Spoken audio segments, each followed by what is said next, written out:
Good evening, ladies and gentlemen. This is your Arrow News reporter with last-minute hit-the-spot news brought to you 4 times daily through the courtesy of Arrow Beer and Ale. With more than 100 brands of beer from which to choose, why does Washington select Arrow Beer as its outstanding favorite? Why is Arrow Beer making more new friends than any other brand? You'll understand why when you next taste Arrow. Arrow is smooth, not sweet. Better, not bitter.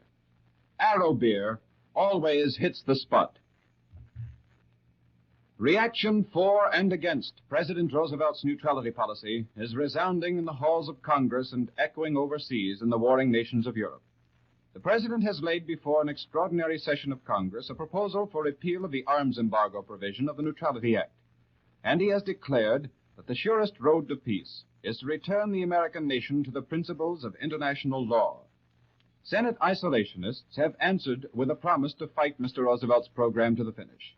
24 members of the isolationist bloc held a strategy meeting and pledged themselves to a vigorous stand against the president's policy, but they agreed not to resort to filibuster tactics. On the other side of the fence, Democratic leaders have banded together to push the administration's program. Senate Majority Leader Barkley says the Senate Democratic Steering and Policy Committees will meet at 11 o'clock tomorrow morning. They will attempt to limit the special session to consideration of the neutrality law proposals. This is in accordance with the President's wishes. Overseas, the British people have acclaimed Mr. Roosevelt's appeal for removal of the arms embargo. For to the British and French, such action by Congress would mean that they could arm their troops with American munitions. But sentiments are quite the opposite in Berlin. Nazi diplomatic quarters have welcomed the President's announced determination to keep America out of war. But Nazi leaders are bitterly critical of his demand for removal of the arms embargo. The Germans believe that the proposed cash-and-carry policy would work to the exclusive advantage of France and Great Britain. Incidentally, WJSV will carry a full broadcast of Mr. Roosevelt's speech tonight at 10:45. Ominous developments in the European war indicate that a major offensive may be launched on the Western Front at any moment. French forces are said to be driving further into Germany, while hordes of Nazi troops are moving up to meet their advance. At the same time, interest is centering on the smoldering Balkans after the assassination of Romania's premier, Arman Călinescu, by Nazi iron gardists. In the east, Soviet troops continue their march through eastern Poland, and it has been announced in Moscow that Polish peasant committees are redistributing Polish estates under orders of the Soviet military. The British Admiralty says reports that Great Britain has captured the German liner Bremen are absurd. This denial puts an end to the most recent stories as to the whereabouts of the $20 million German luxury ship. The Bremen has been unreported since leaving New York before the war began. The Admiralty announcement was accompanied by denials of several other rumors. The Ministry of Information says there is no foundation for reports of the loss of the British warships Hood, Renown, and Repulse. Back in this country, the United States destroyer Leary has steamed out on an undisclosed mission. Her crew on shore leave had been rounded up by Boston police prior to the hasty departure. Sailing orders were issued from Rear Admiral Tarrant's office of the Boston Navy Yard. It is understood that the Leary is fully equipped. There is to be no let-up in the federal investigation in Louisiana. Assistant Attorney General Roge, Chief of the Justice Department Criminal Division, has made that clear. Roge said that the inquiry will be carried on after all the cases now scheduled have been handled. And here's some news of local interest. Next year, 1940, is a leap year, but the Palace Theater is jumping the gun on New Year's by more than 3 months. At its midnight preview of the new picture, The Women, tonight, the fair sex of the moviegoers will be obliged to buy the tickets for their doubly fortunate male escorts. Listen in again for the Arrow News Reporter, brought to you by the Globe Brewing Company of Baltimore at 8 o'clock tomorrow morning. And remember, when you order beer, be sure to ask for Arrow, the beer with the famous flavor. Hugh Conover speaking. This is Columbia's station for the nation's capital. The following announcement is electrically transcribed.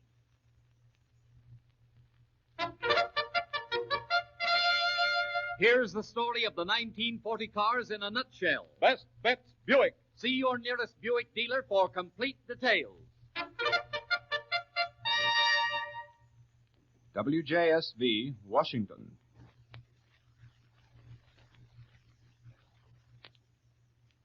Listen. A-M-O-C-O. Amico. With each ticking second, the history of the world is being rewritten. What's the news? What does it mean? The American Oil Company, maker of the famous Amico gas, Orange American gas, and Amico motor oil, brings you the world-famous reporter Edwin C. Hill to tell you. And here is Mr. Hill. Good evening, everyone.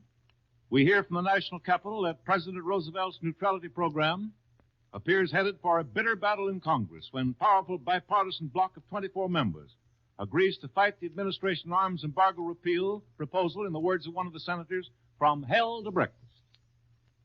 The president declared before Congress today that the existing act with its embargo on the sale of arms and implements of war so alters the historic policy of the United States as to impair the peaceful relations of this country with foreign nations. He went on to say that neutrality, as he had reminded Congress, could not, in his opinion, be deliberately legislated. A neutrality law may actually give aid to an aggressor, he said, and deny it to the victim. Self-preservation, he said, should warn Americans against that. The present act, with its arms and munitions embargo, he told them, is not in accordance with historical and traditional American policy or with international law. It is, he said, a deviation by statute from the sound principles of neutrality and peace. I regret that the Congress passed that act. I regret equally that I signed that act, Mr. Roosevelt said. And then he requested repeal of the existing act as vitally dangerous to American neutrality, American security, and American peace. What will Hitler do now? Read that riddle and you'll have the answer to the question in 10 million times 10 million anxious hearts. Will he hurl his legions fresh from the swift conquest of Poland against the French and the British? Or, as he himself hints, will he stand pat and say, gentlemen, there's no more Poland to fight about. I don't want to fight you French and British. If you will keep the peace, I will. But if you insist on fighting, I'll give you plenty of it. It would seem, therefore, that the answer depends on the Allies. It would seem that this is what Hitler is aiming for, to put the democracies on the spot, to divert to them the onus of starting a world war. Now, if the answer does depend on the Allies, the decision as to whether they shall submit to the conquest and partition of Poland, or whether they shall fight, then we must turn to the British government itself for enlightenment. Having already accused Herr Hitler of continuous mendacity, we find the British government in a white paper issued today, again branding the German Chancellor with what Theodore Roosevelt used to call the short and ugly word. The white paper was issued to refute Hitler's assertion in his Danzig speech that Britain had rejected all peace proposals from Germany. This white paper, to which I refer, quoted the German government as not only refusing to adopt conditions of peace suggested by Britain, which were the withdrawal of German troops from Poland as a prerequisite to peace, but of even refusing to receive and accept those terms. Now, so far as the actual war news is concerned, there is little of major importance. Although we have reports tonight that there's been a revival of Polish resistance in various quarters, and although we know that Warsaw maintains a heroic resistance, comparable indeed to the defense which the loyalist government of Spain put up for 2 years in Madrid, we know, I say, that Polish hopes in a military sense have been, for an unpredictable time, extinguished.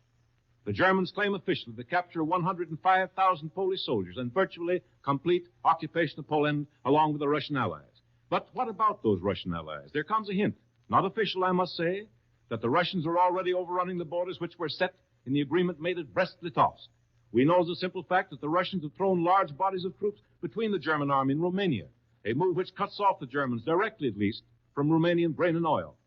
Now, turning to the Western Front, we find that the French, with what must now amount to considerable British help, are standing guard a little in advance of the French Maginot Line, some 8 to 10 miles, it is stated. We hear also that the Allies are keeping a wary eye on the Dutch, Belgian, and Swiss frontiers in the fear that the Germans, attempting another one of their blitzkrieg strokes, will try to swing around the Maginot Line either by striking through Holland and Belgium or striking through Switzerland, the latter of which might indeed be a tough job. We know that the advanced lines of the French and Germans have been for more than 2 weeks now in constant contact with each other, that there have been lively artillery duels and considerable air fighting. The casualties have run into thousands of killed and wounded. Nevertheless, warfare on the grand scale has not yet begun. Such French and American correspondents who've been permitted to glimpse the Western Front seem impressed with the completeness of the French mobilization. These observers report that all North and Eastern France are given over to military effort, that the civilian populations have been largely evacuated, that everything from the French standpoint has been done to set up a redoubtable defense. The other item which erects itself in the news is the assassination which took place today of the Prime Minister of Romania. He was shot to death while he was driving in his armored car through the streets of Bucharest, the capital. French news agencies reported the assassins to be members of the Romanian Iron Guard, the same organization which King Carol has labored to abolish and which is described to be the Romanian counterpart of the German Nazis. It is difficult to say what political implications this assassination may have. Romania is frankly at the mercy of Hitler and Stalin, with the Russians apparently the more likely to grab the prize, but apparently also interested in throwing a strong barrier of Soviet troops between Poland and Romania and his own Russian Rukain. Now, we have a word tonight, too, from Paris and the Prime Minister, the Premier of France, Premier Daladier.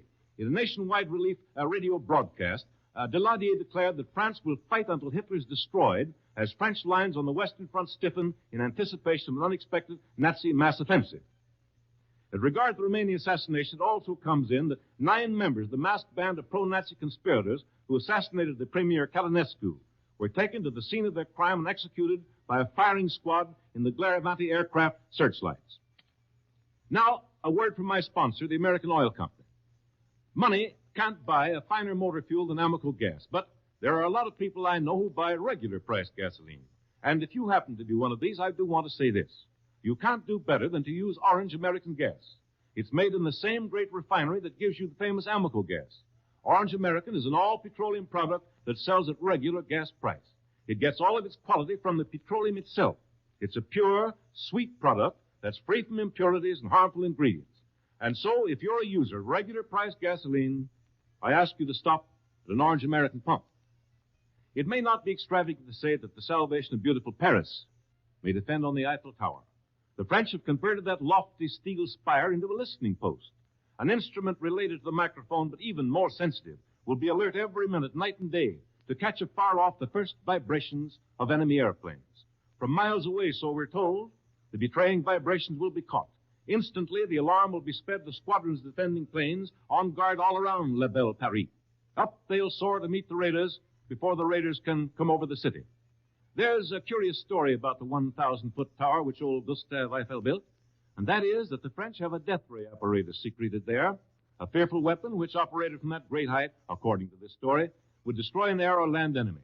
You can hear a lot of queer yarns over there about La Tour Eiffel. 6 different Parisian taxicab drivers have cheerfully rattled off to me 6 different fables about it. The one, and it may be true at that, about the secret room in the tower, which has never been opened since the day that Gustave Eiffel died in 1923 at the age of 91. After his death, the key was taken to the Department of the Interior. The story is that Monsieur Eiffel kept in that room a mummy, which he'd obtained in Egypt and which was preserved by a lost process, changeless through the centuries. Egyptian priests had told Eiffel that the mummy would confer eternity on any structure which continued to shelter it. And Eiffel always said that his tower would stand 1,000 years at least.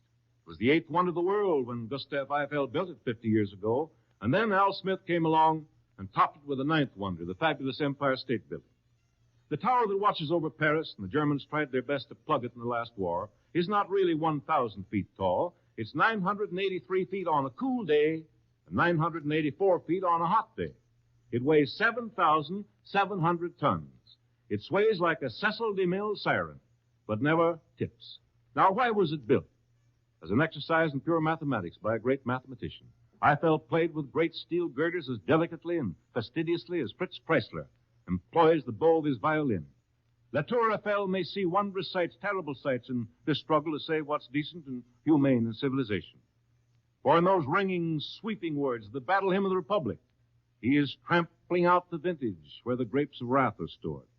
But it's also written in that stirring anthem, his truth is marching on. I thank you.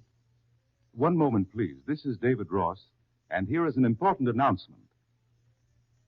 Beginning next Monday, Edwin C. Hill will be heard on the station to which you are now listening at 5 minutes past 6 p.m. Eastern Standard Time.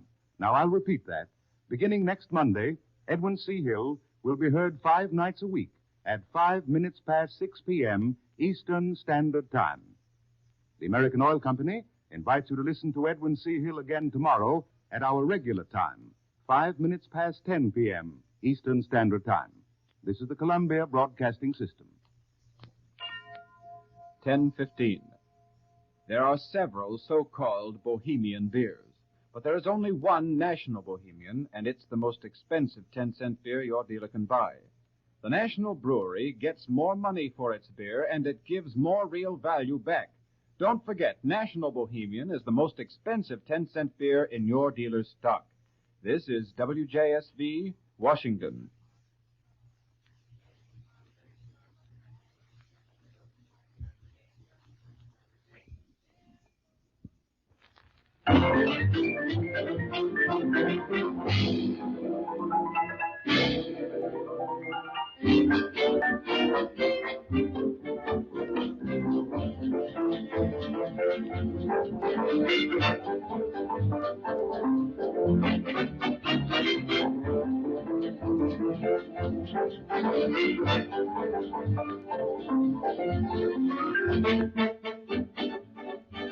Streamline interlude.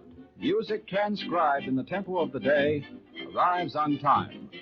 Tonight, ladies and gentlemen, it's Freddie Monroe and his orchestra, whose opening selection is Ring Them Bell Tones.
Here is important news for every radio listener. Starting on Sunday, September 24th, this station will present every night at 11 o'clock, except Saturday, Paul Sullivan, the famous news commentator. Mr. Sullivan has been making special broadcasts to America from the war zones of Europe for the Columbia Broadcasting System and will return to start his new program on September the 24th. He will bring his fresh impressions of the war-torn European scene. And with this as a background, he will interpret for you the news of the day. Mr. Sullivan has been voted one of the 5 most popular commentators in America for the past 3 years. Using the reports of the United Press and the complete facilities of the Columbia Broadcasting System, he will bring you a complete news summary every night except Saturday. So remember, tune in Paul Sullivan on this station starting Sunday at 11 o'clock. See you soon with Sullivan.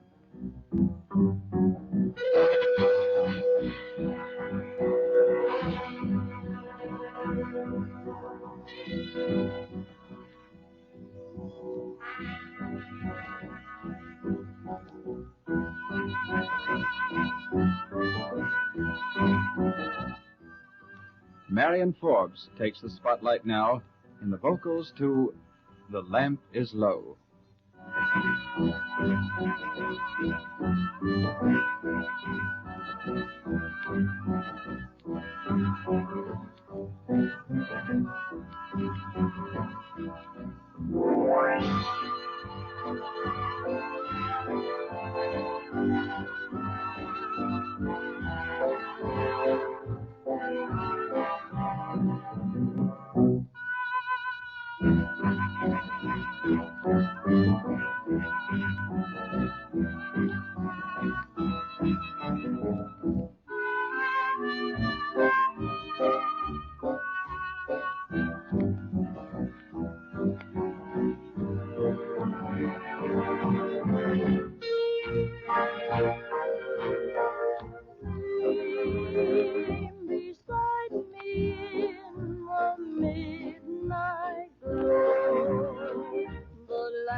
Freddie Monroe himself would now have words with you.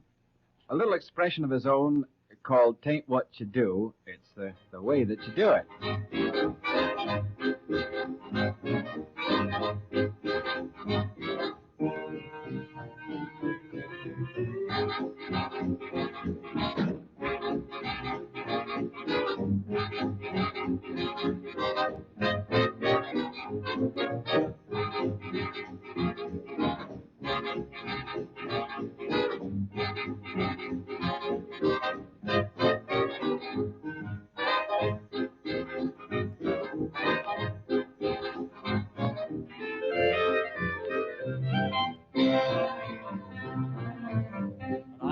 About 3:30, my daddy said, son, come here to me. Swing may come and swing may go, but here's one thing that you should know. Ain't what you do. It's the way that you do it. Ain't what you do. It's the way that you do it. Ain't what you do. It's the way that you do it. That's what gets results. Ra-da-da. Ain't what you do. It's the time to do it. Ain't what you do. It's the time to do it. Ain't what you do. All the time that you do it. That's what gets results. If you try hard, don't mean a thing. Don't mean a thing. Take it easy. Then your jive will swing. Ain't what you do. It's the place that you do it. Ain't what you do. It's the time that you do it. Ain't what you do. Oh, the way that you do it. That's what gets results.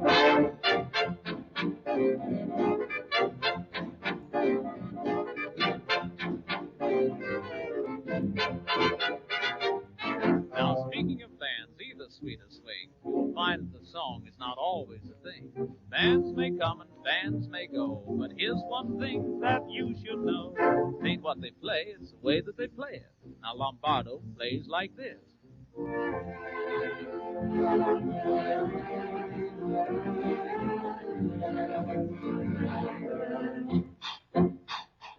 No, it ain't what he plays, just the way that he plays it. That's what gets results. And old Tommy Dorsey, he plays his music like this.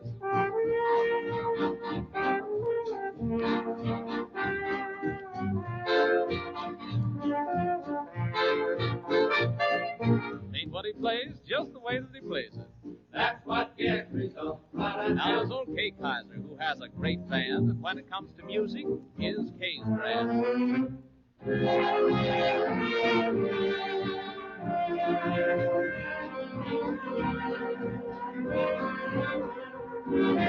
Ain't what he plays, just the way that he plays it. That's what gets results. Now we'd like to join the bandwagon and go along with them, presenting our style called bell tone rhythm.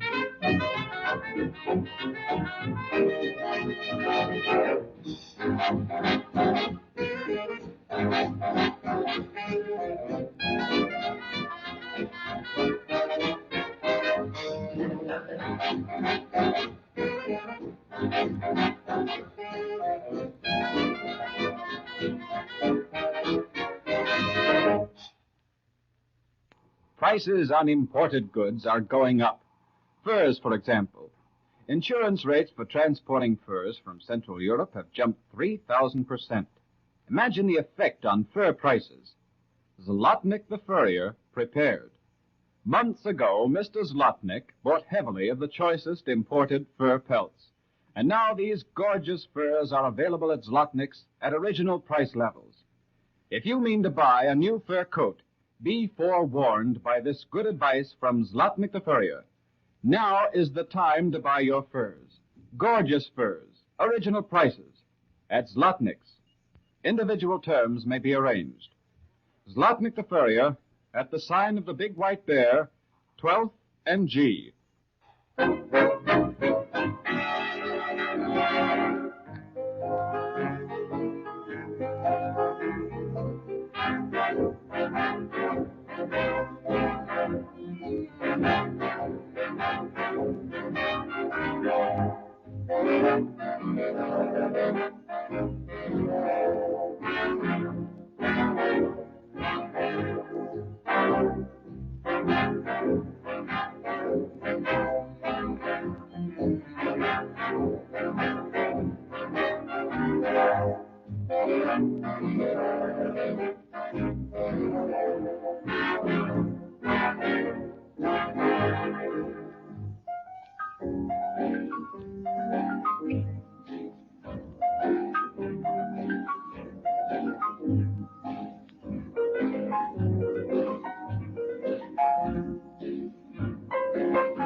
Our streamlined interlude, music transcribed in the tempo of the day, leaves on time to return on its next run tomorrow at the same hour. Your announcer, Hugh Conover. This is Columbia's station for the nation's capital. It's 10:30 p.m., BULOVA, Bulova Watch Time. Bulova presents The President, a distinguished watch with the famous 21-jewel movement. In all, the charm and color of natural gold, curved to fit your wrist. The bull of a president is a magnificent example of rich simplicity, exceptionally priced. WJSV, Washington.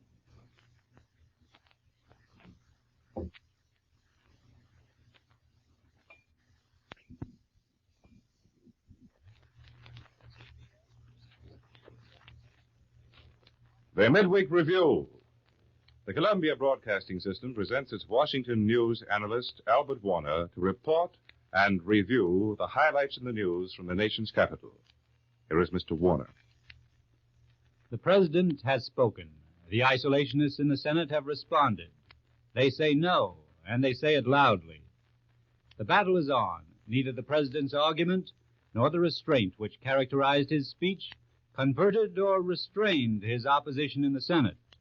They met together before he addressed the opening of the special session of Congress today. They met after it. They were not changed.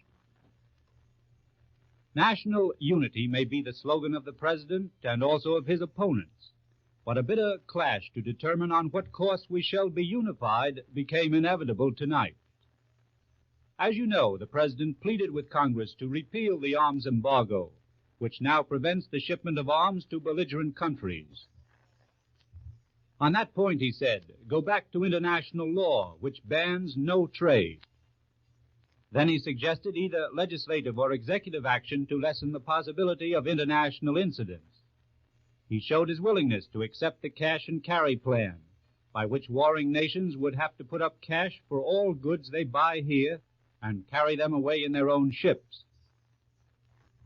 For the President also voiced approval of the creation of a danger zone into which American vessels would not be permitted to go. Mr. Roosevelt further proposed continuation of the ban on American travel in belligerent vessels and of war loans to the fighting countries. And again, Mr. Roosevelt stressed the objective of keeping America out of war.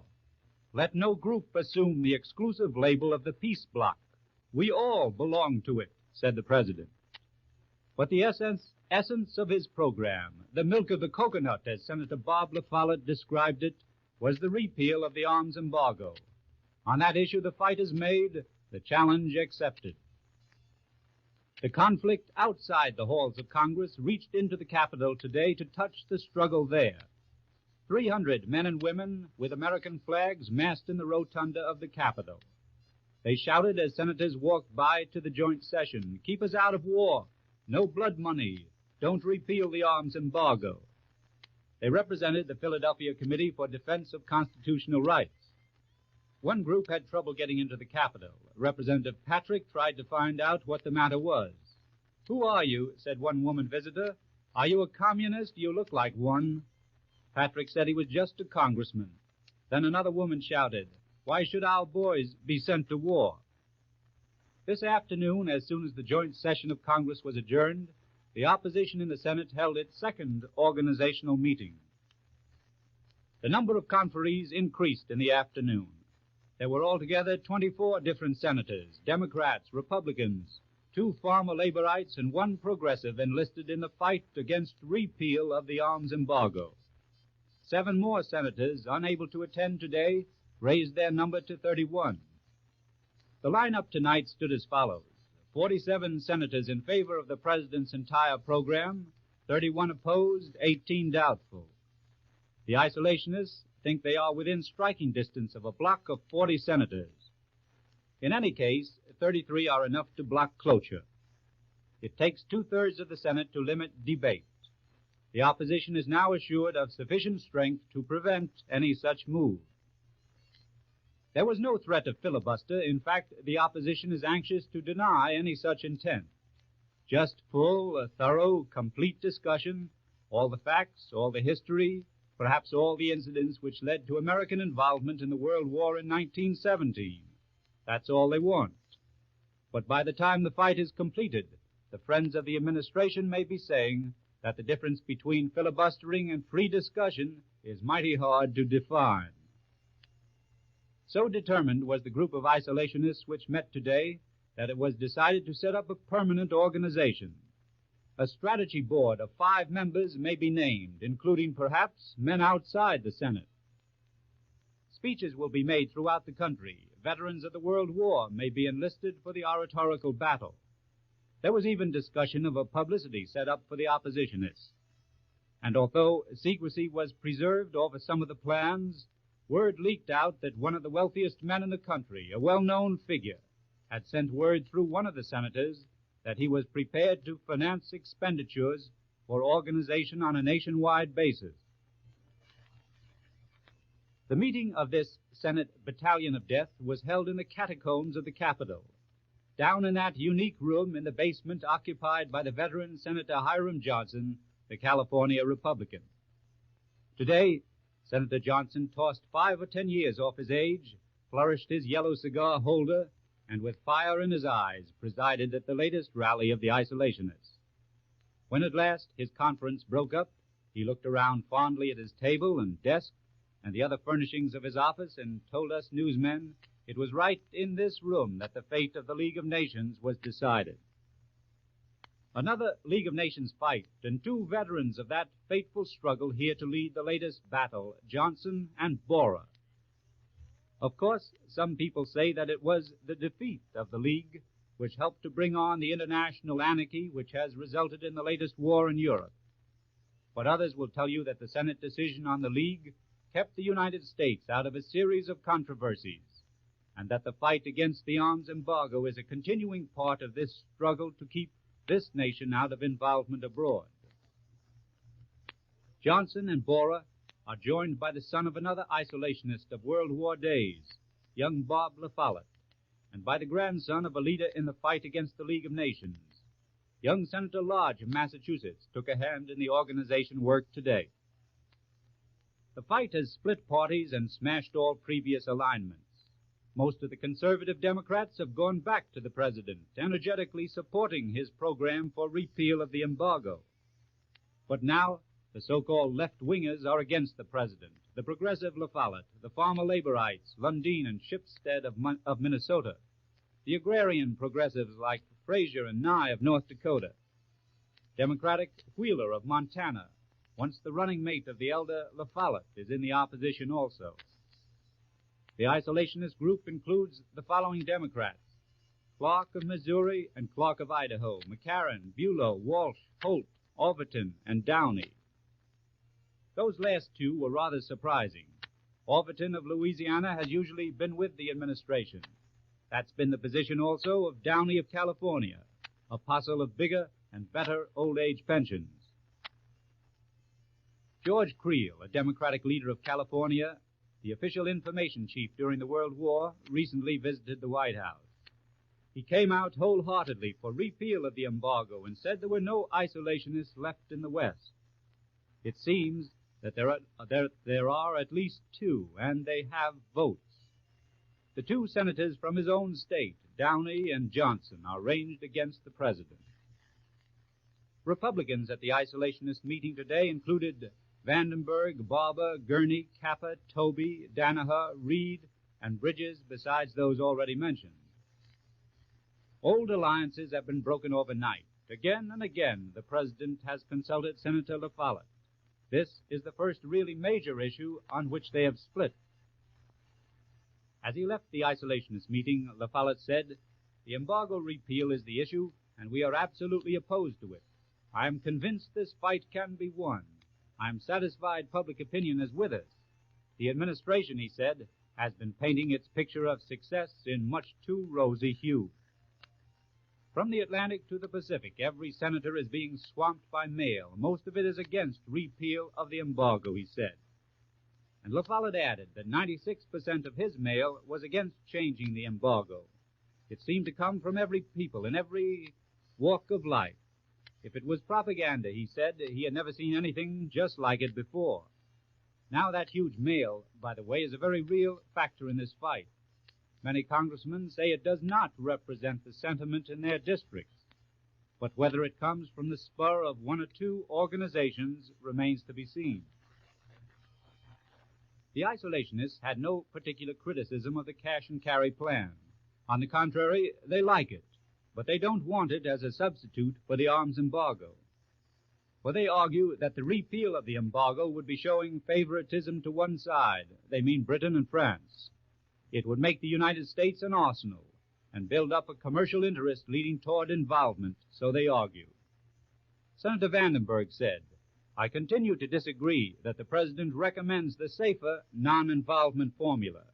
So far as general international law is concerned, that's the precise code that got us into the last war. That's the oppositionist side. The administration forces also are organized, and they roll toward the battle with as much speed and with more immediate strength. The President counts definitely upon the support of the House, which will await Senate action.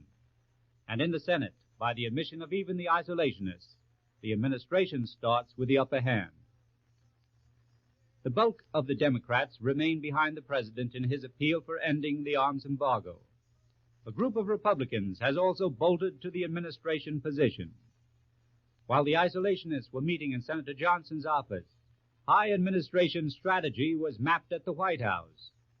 The Senate Majority Leader, Mr. Barkley, big, broad-shouldered Minton of Indiana, the Democratic whip, and shrewd Senator Burns of South Carolina, the big three of the administration's Senate Strategy Board, conferred with the President. Senator Barkley said later, we have decided to take the House Neutrality Bill as a basis for legislation because that is in the interest of speed. The senator said he is calling a meeting of the Democratic Steering and Policy Committee for tomorrow morning to discuss legislative procedure. Effort would be made to follow the President's proposal and limit the session to neutrality, said Barkley. Practically all the opinion that came to me today is in favor of thus limiting the session, he declared. And while the President lost Senator La Follette, he welcomed back to his ranks the Democratic conservatives, even some of those senators who have been on the suspect list as economic Tories.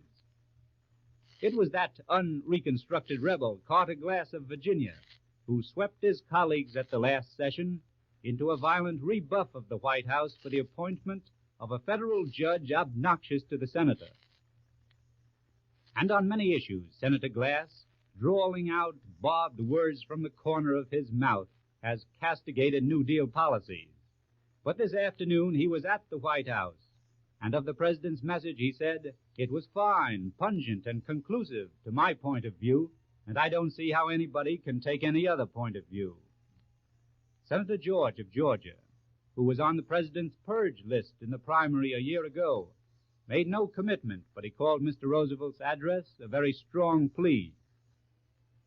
Senator Byrd of Virginia has opposed most of the major policies of the administration, yet he said today that the President's plan was admirably presented. The strictest sort of cash-and-carry policy, vigorously enforced, is, I think, our best safeguard, Senator Byrd declared.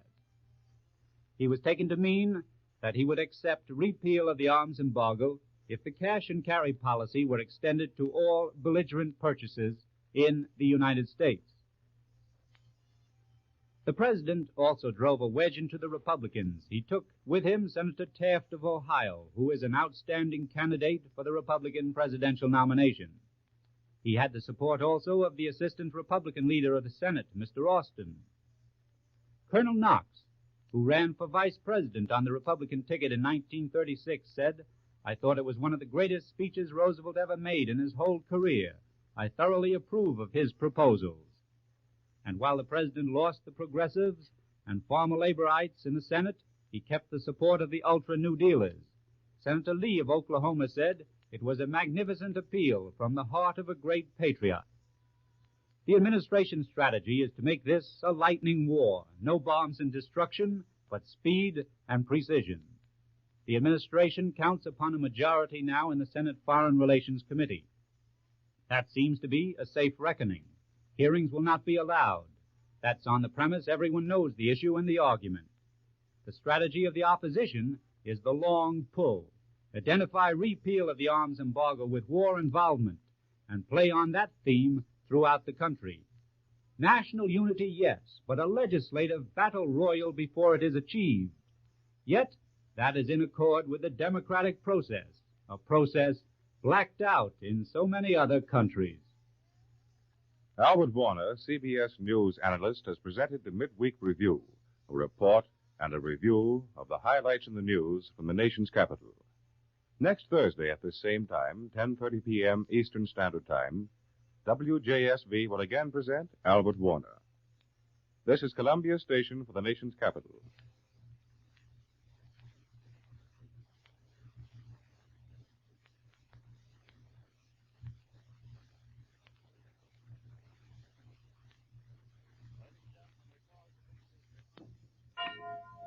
$10.45.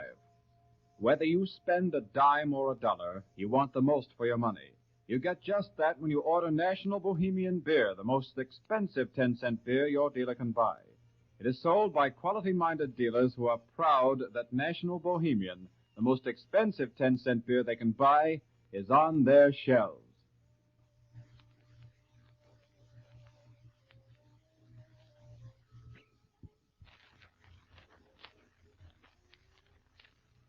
WJSV, Washington. This afternoon, the President of the United States addressed the opening session of Congress. Because of the importance of the occasion, a transcription of the address was made this afternoon and is presented at this time. President Roosevelt was presented by the Speaker of the House of Representatives, William B. Bankhead. I have the distinguished honor of presenting the President of the United States.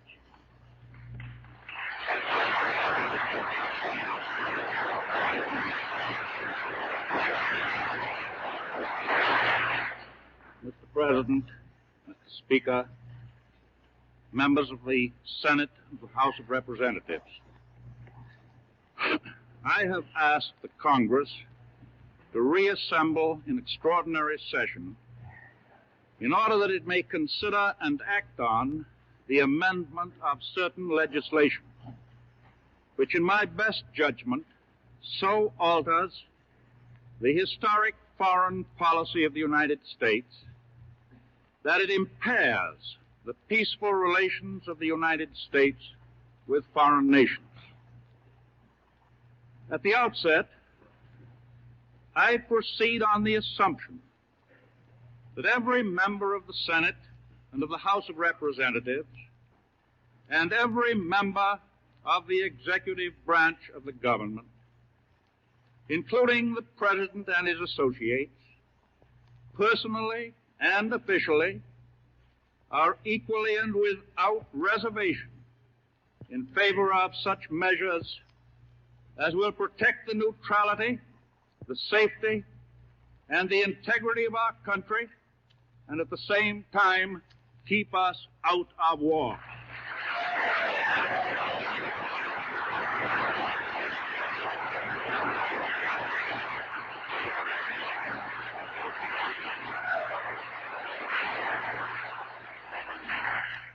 Because I am wholly willing to ascribe an honorable desire for peace to those who hold different views from my own as to what those measures should be, I trust that these gentlemen will be sufficiently generous to ascribe equally lofty purposes to those with whom they disagree.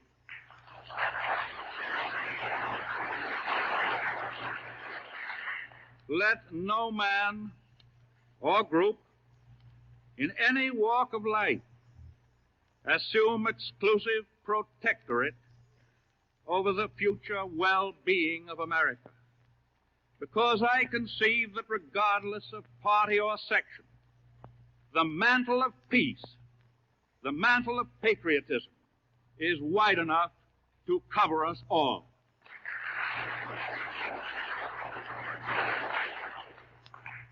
Let no group assume the exclusive label of the peace bloc. We all belong to it. I have at all times kept the Congress and the American people informed of events and trends in foreign affairs. I now review them in a spirit of understatement. Since 1931, the use of force instead of the council table has constantly increased in disputes between nations, except in the Western Hemisphere, where in all those years there has been only one war, now happily terminated. During those years also, the building up of vast armies and navies and storehouses of war has proceeded abroad with growing speed and intensity. But during these years, and extending back even to the days of the Kellogg-Briand Pact, the United States has constantly, consistently, and conscientiously done all in its power to encourage peaceful settlements, to bring about reduction of armaments, and to avert threatened wars.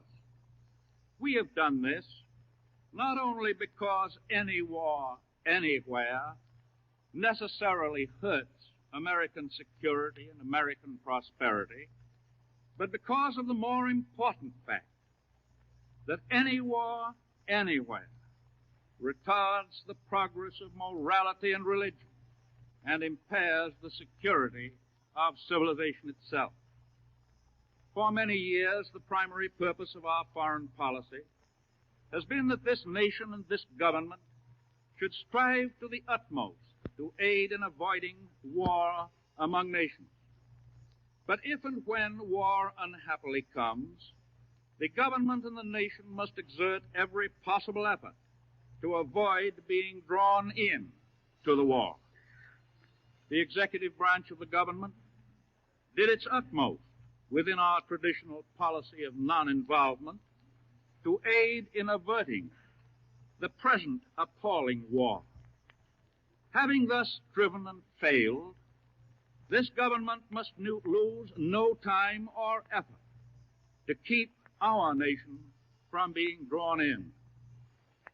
In my candid judgment, we shall succeed in those efforts.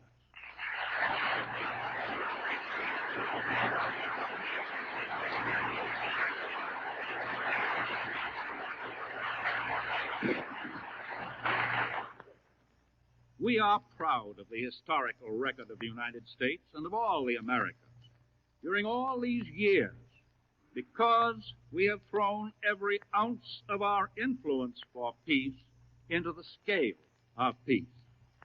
I note in passing what you will all remember, the long debates of the past on the subject of what constitutes aggression, on the methods of determining who the aggressor might be, and on who the aggressor in past wars had been. Academically, this may have been instructive, as it may have been of interest to historians to discuss the pros and the cons and the rights of the wrong and wrongs of the World War during the decade that followed it. But in the light of problems of today, problems of tomorrow, responsibility for acts of aggression is not concealed, and the writing of the record can safely be left to future historians. There has been sufficient realism in the United States to see how close to our own shores came dangerous paths which were being followed on other continents. Last January, I told the Congress that a war which threatened to envelop the world in flames has been averted, but it has become increasingly clear that peace is not assured. By April last, new tensions had developed. A new crisis was in the making. Several nations with whom we had had friendly, diplomatic, and commercial relations had lost or were in the process of losing their independent identity and their very sovereignty. During the spring and summer, the trend was definitely toward further acts of military conquest and away from peace. As late as the end of July, I spoke to members of the Congress about the definite possibility of war. I should have called it the probability of war. And last January also, I spoke to this Congress of the need for further warning of new threats of conquest, military and economic, a challenge to religion, to democracy, and to international good faith. I said an ordering of society which relegates religion, democracy, and good faith among nations to the background can find no place within it for the ideals of the Prince of Peace. The United States rejects such an ordering and retains its ancient faith.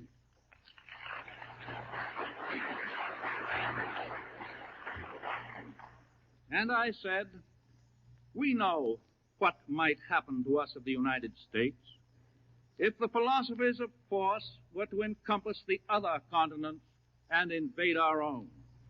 We, no more than other nations, can afford to be surrounded by the enemies of our faith and our humanity. Fortunate it is, therefore, that in this Western Hemisphere we have under a common ideal of democratic government a rich diversity of resources and of peoples functioning together in mutual respect and peace. And last January in the same message I also said, we have learned that when we deliberately try to legislate neutrality, our neutrality laws may operate unevenly and unfairly, may actually give aid to an aggressor and deny it to the victim. The instinct of self-preservation should warn us that we ought not to let that happen anymore.